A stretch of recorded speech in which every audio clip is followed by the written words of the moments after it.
بسم اللہ الرحمن الرحیم۔ کسی انسان کو کھانا کھلا کر یہ مت سوچیں کہ ہم نے اس کو کھانا کھلایا ہے یا کوئی ہمارا کھانا کھا گیا ہے، بلکہ یہ سوچیں کہ یہ رزق ہمیں شاید اسی انسان کے نصیب سے ہی ملا ہو۔ ہماری کیا اوقات ہے کہ ہم کسی کو کچھ دے سکیں؟ یہ تو اللہ ہی ہے جو ہماری عزتیں بنائے ہوئے ہے۔ نماز اور قرآن سے تعلق بنا لیجئے، جوانی بار بار نہیں ملا کرتی۔ خود کو تباہ کرنے کا تیز ترین راستہ یہی ہے کہ اپنے ماں باپ سے بدتمیزی سے پیش آؤ۔ دعا کی قبولیت کے لیے آواز کی بلندی سے زیادہ دل کی تڑپ ضروری ہے، کیونکہ دعا صرف الفاظ کا مجموعہ نہیں بلکہ روح کی طلب اور کیفیت کا نام ہے۔ جو میرے نبی کو قبول ہوں، کاش وہی میرے اصول ہوں، وہی صبر ہو، وہی گفتگو، وہی سادگی، وہی عاجزی۔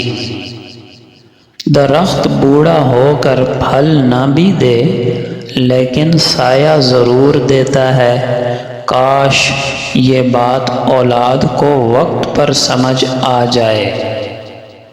جو لوگ یہ کہتے ہیں کہ آج کل نیکی کا زمانہ نہیں رہا، وہ دراصل لوگوں سے نیکی کا بدلہ چاہتے ہیں، اور جو لوگ صرف اللہ کی رضا کے لیے نیکی کرتے ہیں ان کے لیے ہر زمانہ نیکی کا زمانہ ہے۔ صرف 10% جھگڑے اختلاف رائے کی بنا پر ہوتے ہیں، جبکہ 90% جھگڑے غلط لہجے کی وجہ سے ہوتے ہیں۔ جانتے ہو بد نصیب شخص کون ہوتا ہے؟ جسے اپنے رب سے مانگنے کا وقت نہ ملے۔ ٹوٹے ہوئے رشتے وہ جوڑ دیتا ہے، بات اپنے رب پہ جو چھوڑ دیتا ہے۔ صلح کے وقت پرانی باتیں نہ دہراؤ، ورنہ صلح نہیں جنگ ہوگی۔ اپنا اچھا وقت انہی کو دیں جو برے وقت میں آپ کے ساتھ تھے۔ اپنے ہاتھ سے کی ہوئی نیکی اور دوسرے سے سرزد ہونے والے گناہ کا تذکرہ کسی سے نہ کرنا، یہ تمہارے کردار کا امتحان ہے۔ انسان کی تربیت کے لیے یہ ایک بات کافی ہے کہ اللہ دیکھ رہا ہے۔ اپنی زندگی کو خطاب مت بنائیں، وہ لوگ آپ کو پھینک دیں گے جنہیں پڑھنا نہیں آتا۔ جسے دیکھو اسے اپنے سے بہتر سمجھو، اگرچہ تم اطاعت گزار ہو اور وہ گنہگار ہو سکتا ہے کہ یہ تمہاری آخری اطاعت ہو اور اس کا آخری گناہ ہو۔ بیٹیاں دشمن کی بھی ہوں تو بھی ان کے اچھے نصیب کی دعا کیا کریں۔ دوسروں کی عزت، ان کا احساس، ان پر شفقت اور ان سے پیار ایسے ادھار ہیں جو واپس ضرور ملتے ہیں۔ استاد بادشاہ نہیں ہوتا لیکن بادشاہ بنا ضرور دیتا ہے۔ مانگنے والے کو دیتے ہوئے یہ مت دیکھو کہ وہ اس کا حقدار ہے یا نہیں، کیونکہ بہت سی چیزوں کے تم حقدار نہیں ہو جو تمہارے پاس ہیں۔ استاد اور باپ کی محبت سمجھ آنے تک اکثر دیر ہو چکی ہوتی ہے۔ بد نصیب ہے وہ شخص جو والدین کی خدمت کر کے ان کی دعائیں نہیں لیتا اور لوگوں سے کہتا پھرتا ہے کہ میرے لیے دعا کرو۔ ہمیشہ میٹھے الفاظ بولو تاکہ کبھی الفاظ واپس لینے پڑ جائیں تو کڑوے نہ لگیں۔ ماں باپ کی نافرمانی موت سے پہلے موت کا اعلان ہے۔ زندگی میں ایک خوفناک چیز یہ بھی ہے کہ آپ کبھی نہیں جانتے کہ لوگوں کے حقیقی ارادے آپ کے لیے کیا ہیں۔ لوگوں کو اپنی اچھائیاں بتا بتا کر ان سے ساتھ رہنے کی بھیک مت مانگیں، اپنی کچھ برائیاں بتا کر دیکھیں کون کون ساتھ چلتا ہے۔ زندگی میں کھائے گئے دھوکے ہی آپ کو دلی اور دماغی طور سے مضبوط کرتے ہیں۔ ایک نیک اخلاق اور کردار کا حامل لیکن غریب لڑکا کسی کے گھر اس کی بیٹی کا رشتہ لینے گیا۔ بیٹی کا باپ بولا، تم غریب ہو اور میری بیٹی غربت اور تکالیف کو برداشت کرنے کی سکت نہیں رکھتی، اس لیے میں تمہیں اپنی بیٹی کا رشتہ نہیں دے سکتا۔ پھر ایک بد کردار مالدار لڑکا اسی لڑکی کا رشتہ لینے گیا تو اس کا باپ رشتہ دینے کے لیے راضی ہو گیا اور اس کے بد کردار ہونے کے بارے میں یہ کہا کہ اللہ اس کو ہدایت دے گا۔ تو اس کی بیٹی نے کہا، بابا جان، کیا جو اللہ ہدایت دے سکتا ہے وہ رزق نہیں دے سکتا؟ کبھی تمہیں عزت اور محبت میں سے کسی ایک کا انتخاب کرنا پڑ جائے تو کھلے دل سے عزت کو اپنا لینا، کیونکہ عزت و احترام ہی اصل محبت ہے۔ جہاں عزت نہیں وہاں محبت ہو ہی نہیں سکتی۔ یہ بڑی سادہ سی بات ہے مگر آپ کا سکون اسی پر منحصر ہے۔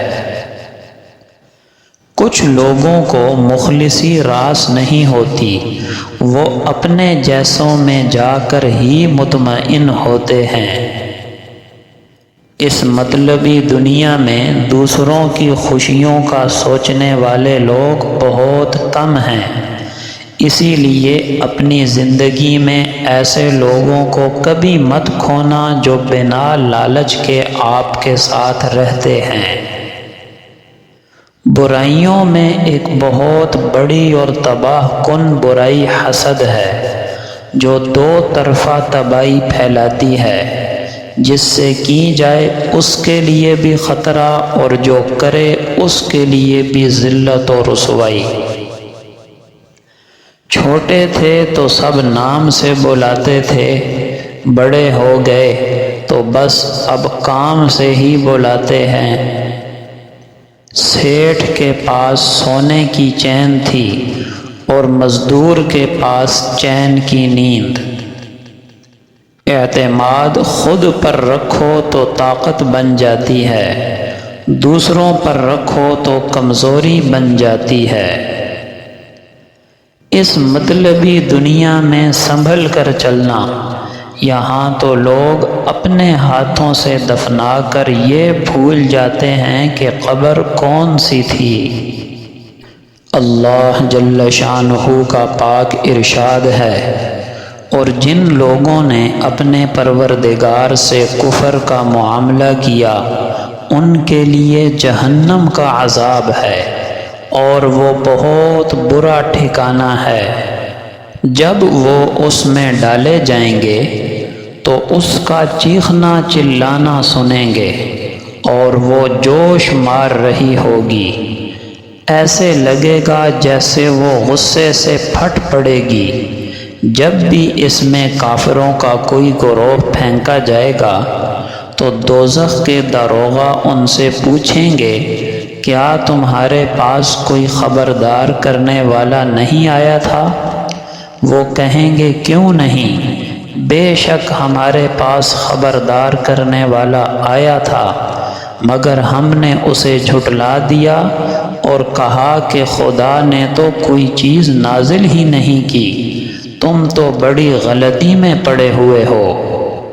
اور وہ کہیں گے کہ اگر ہم نے سن لیا کرتے اور سمجھ سے کام لیا ہوتا تو آج دوزخ والوں میں شامل نہ ہوتے۔ اس طرح وہ اپنے گناہوں کا خود اعتراف کر لیں گے، سو دوزخیوں کے لیے رحمت خدا سے دوری ہے۔ رسول اللہ صلی اللہ علیہ وسلم کا پاک ارشاد ہے، جس نے 2 بیٹیوں کی پرورش کی، جنت میں وہ اور میں ایک ساتھ ان 2 انگلیوں کی طرح داخل ہوں گے۔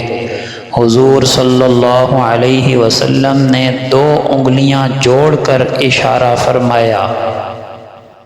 ابو سعید خدری رضی اللہ عنہ کہتے ہیں کہ رسول اللہ صلی اللہ علیہ وسلم ہمارے پاس تشریف لائے جب کہ ہم مسیح دجال کا تذکرہ کر رہے تھے۔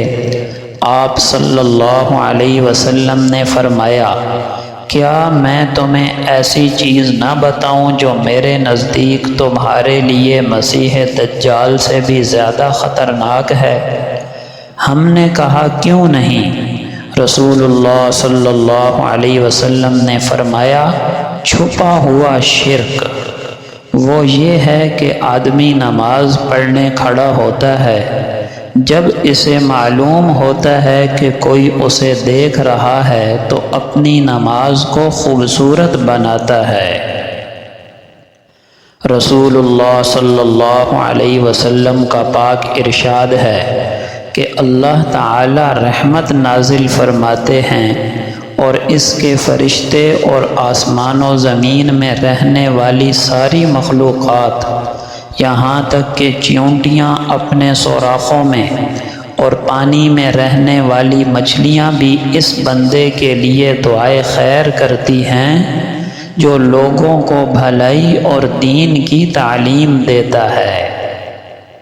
آپ صلی اللہ علیہ وسلم کا پاک ارشاد ہے، تمہارے ساتھ جو بھلائی کرے تو تم بھی بدلے میں اس کے ساتھ بھلائی کا معاملہ کرو۔ اگر تم بدلے میں دینے کے لیے کچھ نہ پاؤ تو اس کے حق میں اس وقت تک دعا کرتے رہو جب تک کہ تم یہ نہ سمجھ لو کہ تم اسے بدلہ دے چکے ہو۔ آپ صلی اللہ علیہ وسلم کا پاک ارشاد ہے، جس شخص کے دل میں قرآن کریم کا کوئی حصہ بھی محفوظ نہیں، وہ دل ویران گھر کی طرح ہے، یعنی جس طرح مکان کی رونق اور آبادی رہنے والوں سے ہے، اسی طرح انسان کے دل کی رونق اور آبادی قرآن کو یاد رکھنے سے ہے۔ آپ صلی اللہ علیہ وسلم کا پاک ارشاد ہے، مسلمان کی چادر یعنی شلوار، پاجامہ، پتلون وغیرہ نصف پنڈلی تک ہوتی ہے۔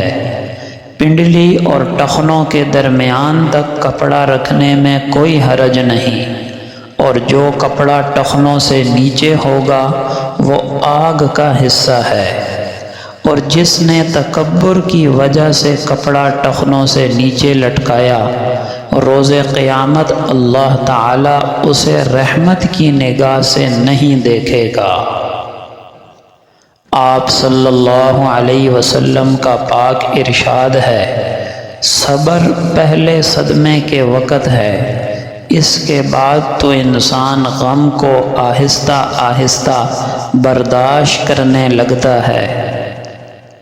آخر میں شادی شدہ افراد کے لیے ایک اہم نصیحت، اور غیر شادی شدہ بھی اس نصیحت کو یاد رکھیں۔ میاں بیوی کے باہمی تنازعات اور جھگڑوں میں کسی تیسرے شخص کا بلا ضرورت دخل دینا مناسب نہیں۔ اسی طرح میاں بیوی کو بھی چاہیے کہ وہ اپنے جھگڑے خود ہی نمٹا دیا کریں، خود ہی ان کو حل کر لیا کریں، حتی الامکان دیگر افراد کو بیچ میں نہ لایا کریں، اور نہ ہی جگہ جگہ اس کا چرچا کیا کریں۔ یہ بہت مفید طریقہ ہے، کیونکہ میاں بیوی کے جھگڑے میں دیگر افراد کا بلا ضرورت دخل دینا یا میاں بیوی کا جگہ جگہ اس جھگڑے کا چرچا کرنا عموماً نقصان دہ ہوتا ہے کہ ایک تو اس کی وجہ سے وہ جھگڑا طول یا شدت اختیار کر لیتا ہے، دوم یہ کہ اس کی وجہ سے میاں بیوی کے عیوب اور نجی امور دیگر افراد کے سامنے آ جاتے ہیں، جس کا برا نتیجہ برآمد ہوتا ہے اور بعد میں پشیمانی اور پریشانی بھی ہوتی ہے۔ سوم یہ کہ اس کی وجہ سے جھوٹ، غیبت اور بہتان تراشیوں کا افسوسناک سلسلہ چل نکلتا ہے۔ البتہ جہاں میاں بیوی باہمی طور پر اپنا جھگڑا حل کرنے سے قاصر ہوں تو ایسی صورت میں کسی سمجھدار اور خیرخواہ شخص کا اس معاملے کے حل کے لیے خود سے دخل دینا یا میاں بیوی کا اس کے سامنے اپنا معاملہ رکھنا درست بلکہ مفید ہے۔ اس تفصیل سے ان خواتین کی غلطی بھی واضح ہو جاتی ہے کہ جو کوئی بھی جھگڑا واقع ہونے پر بلا وجہ اپنے میکے فون کر کے انہیں آگاہ کرتی رہتی ہیں۔ یہ طریقہ نقصان دہ ہے، اس لیے شدید مجبوری نہ ہو تو حتی الامکان اس سے بچنا چاہیے۔